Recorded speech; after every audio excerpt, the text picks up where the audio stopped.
Russia isn't just fighting Ukraine, it's fighting to rewrite the post-Cold War world order. The longer the war drags on, the more dangerous and sophisticated Russia's tactics become, and victory doesn't require conquering every city, it requires crushing the will to resist. I am Mandatory Fun Day, and this is how Russia could actually end the Ukraine war. Stick around to the end because I'm going to break down the wild card, how China could tip the scales in Russia's favor. So why did Russia fail initially in their invasion? Well, let's rewind to February 24th, 2022, before the mud, the drones, the rubble. When Russia launched its so-called special military operation, the Kremlin's goals were surgical and swift. Decapitate the Ukrainian government, install a puppet regime in Kyiv, and secure Crimea and the Donbas forever. Russian tanks streamed towards Kyiv, expecting to be greeted with silence or surrender. Instead, they were met with javelins, Molotov cocktails, and grit. Within a week, the blitzkrieg turned into a logjam. Ukrainian forces not only held the capital, but began launching counterattacks around Kharkiv and Mykolaiv. NATO flooded the region with military aid, and Ukrainian civilians joined the fight en masse. What was supposed to be a 3-day operation turned into a war of attrition, where Russia's logistics failed, corruption and overconfidence were laid bare. Yet despite these setbacks, Russia never gave up on its original vision. The goals haven't changed, just the methods. What began as shock and awe may now evolve into siege and suffocation. But let's hear your take. If you were Putin, would you cut your losses or would you double down for legacy? Let me know in the comments. A strategic retreat is not the same as a defeat. After failing to take Kyiv, Russia reframed the narrative, publicly emphasizing protecting ethnic Russians in the Donbas and denazifying Ukraine. But behind the propaganda curtain, the real goal is still geopolitical dominance. Here's what Moscow likely wants now: secure full control over Luhansk, Zaporizhzhia, and Kherson. These areas have been partially annexed. Establish a buffer between NATO and Russian borders by destabilizing the rest of Ukraine. Turn Ukraine into a neutral, hollowed-out state incapable of joining Western alliances or rebuilding a serious military. I mean, these are just a few of the primary goals as I see them. This is my assessment. Rather than conquer Ukraine in one strike, Russia could bleed it out over years, politically, economically, militarily. It's a classic Russian strategy. Fight not to win quickly, but to outlast, outmaneuver, and out-brutalize. And it plays well at home. After all, Putin doesn't need a happy ending. He just needs enough of a win to convince Russians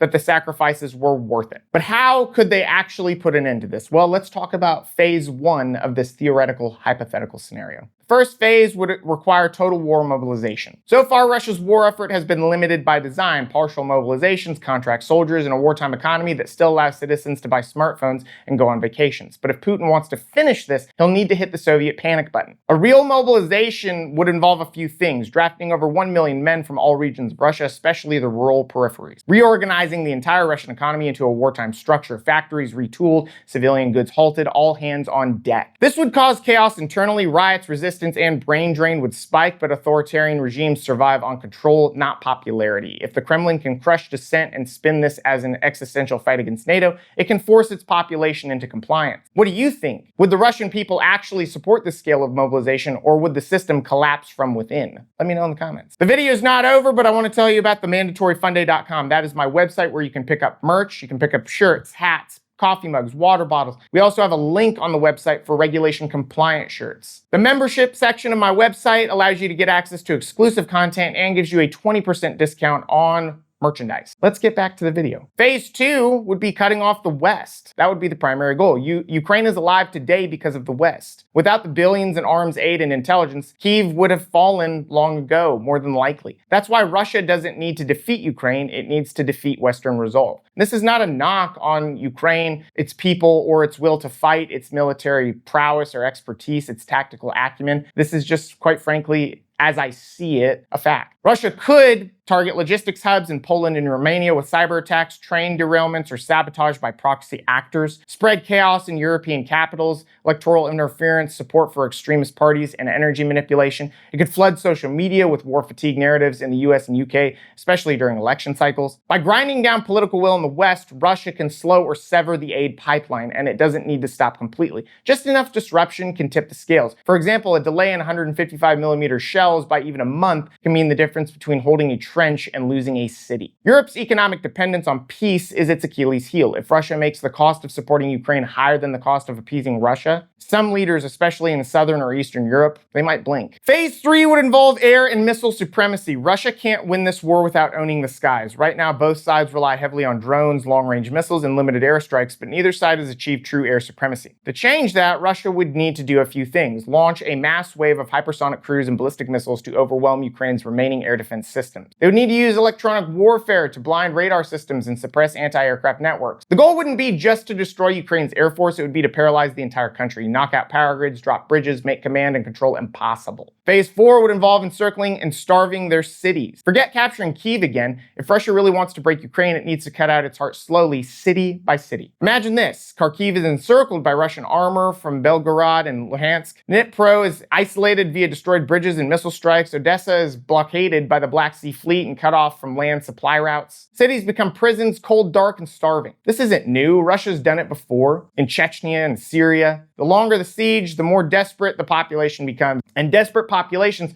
pressure governments to surrender. This strategy would be catastrophic for civilians and devastating for Ukraine's morale, but from a purely strategic standpoint, it's effective. In the battle of attrition, time favors the aggressor. They have the resources and cruelty to wait. Is siege warfare a legitimate military tactic in 2025, or is it a war crime hiding behind strategy? I want to see the debate in the comments. Phase 5 would be to divide and conquer Ukraine politically. After breaking the body, Russia goes for the brain, political warfare. Step 1 would be installing governors in occupied oblasts who mimic legitimacy, run sham referenda, distribute rubles, build parallel government. Step 2 would be exploiting every political fracture in Western Ukraine, push conspiracies that NATO lied, that Zelensky betrayed certain regions, that fighting is hopeless. Step 3 would be spreading rumors of corruption, failed offensives, and betrayal. I don't know why it was so difficult for me to say offensives. Use AI-generated videos and social media bots to create confusion and exhaustion. Divide families, divide region. Make it so Ukraine loses faith in itself before it loses ground. This isn't fantasy, it's already happening. Telegram channels pushing pro-Russian narratives. Political groups in Hungary and Slovakia echoing Russian propaganda. Troll farms feeding social media with doubt. Victory doesn't require tanks in Lviv, it requires Ukrainians wondering if the fight is worth it. Phase 6 would be to force a ceasefire on Russian terms. The final blow wouldn't be a missile, it would be a meeting. Somewhere in Geneva or Istanbul or Beijing. Cameras rolling, flags behind the podium. Russia offers peace, Ukraine gives up Donbas, Crimea, and maybe more, agrees to permanent neutrality,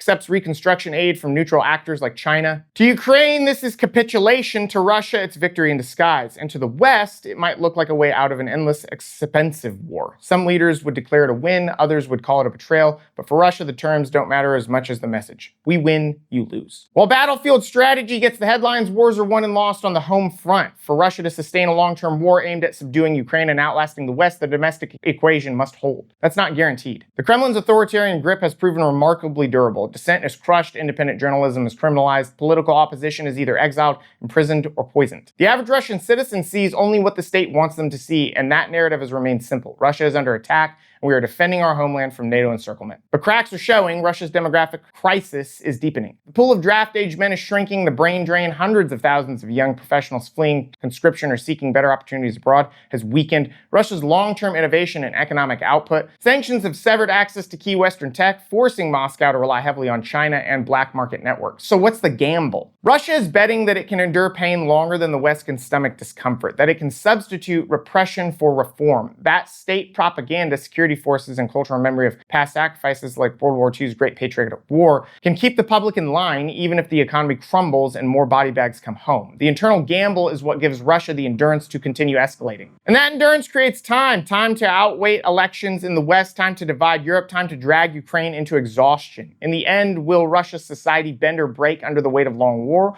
or will it hold just long enough to force a new geopolitical map? I'd like to know your thoughts. Now let's talk about the shadow player, China. Beijing has publicly stayed neutral, but it's backed Russia economically and diplomatically. If China chooses to flip its role from quiet supporter to active broker, things could move fast. It could offer Ukraine massive reconstruction loans in exchange for neutrality, pressure Russia to limit escalation in exchange for tech support. Or if the West gets too aggressive, it could start shipping arms to Moscow through deniable channels. China's goal isn't to help Russia win, it's to make sure America loses. If Beijing can engineer a ceasefire that fractures NATO and humiliates Washington, it wins without firing a shot. Would China intervene to end the war or extend for strategic gain? You tell me. Russia could end this war not with diplomacy, but with destruction. If it goes all in, mobilizes its people, manipulates the West, and suffocates Ukraine, it could reshape the map. But even if it wins on paper, at what cost did it win? If you enjoyed this video, please watch one of my others. You know, I put out a geopolitics video at least once a week, and I have a lot of fun doing it. I also learn something every time I read the comment. Thanks again for watching, and I'll see you next time.